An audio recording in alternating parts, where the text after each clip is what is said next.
The power of community can be so strong for so many different reasons. And it doesn't matter what type or kind of community it is. This goes for any community. But the one that I'm going to focus on and emphasize today is a diagnosis community. Whether that's a physical diagnosis or a mental health diagnosis, whatever it might be that falls under the diagnosis or diagnoses support community category. And that noise is one of my pet gerbils running on his exercise wheel.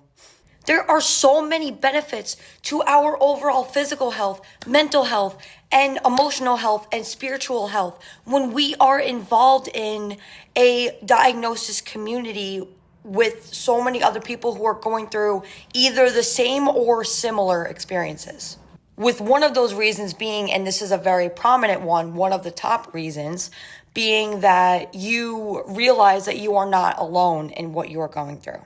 Feeling alone, diagnosis or not, in life in general, is a very tough thing to feel. Loneliness is a very difficult emotion to navigate.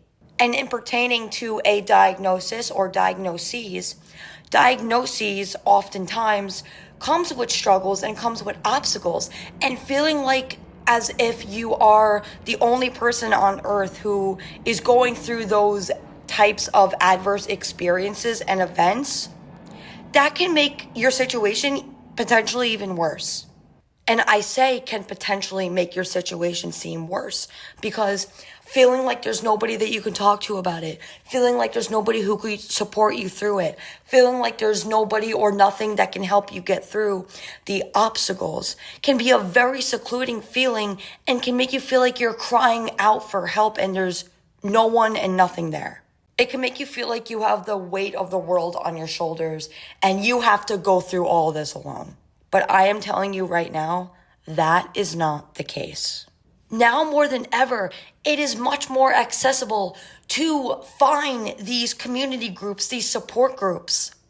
With social media and the internet, one quick search and a bunch of results come up. And in those communities, whether they are a social media group, a forum, a chat room, or even in person, the people that you meet, you can really resonate with them and relate with them in realizing that you are not alone in what you are going through. And there is somebody else out there or many people out there who can share their story as well and provide you with advice and you provide them with advice. Also, not to mention, those communities can help you foster more relationships and bonds in your life that can contribute significantly to social participation, which is a valued occupation. It is so important. It's literally considered an activity of daily living. And even if you, for whatever the reason might be, don't want to either join a chat forum or a group or get involved with other people, just knowing that those communities are out there can, again, help you realize and recognize that there are people who are going through similar experiences. So even on the most superficial level, without getting to know anybody, you know that there are other people who are going through similar to what you're going through. Another thing that I will say too is by you sharing your story, your experiences, what you've learned throughout your diagnosis journey with others can significantly impact other people with what they're going through. And even if you share your story and you feel as if you're not getting much engagement, whether that's online or even in person, if the people in the group are maybe not showing the most active listening, your story will still resonate and what you're talking about will still resonate with people. Even if you get no responses or engagement, that does not mean that it has not impacted somebody. Remember that a lot of times you might never know what goes on behind closed doors.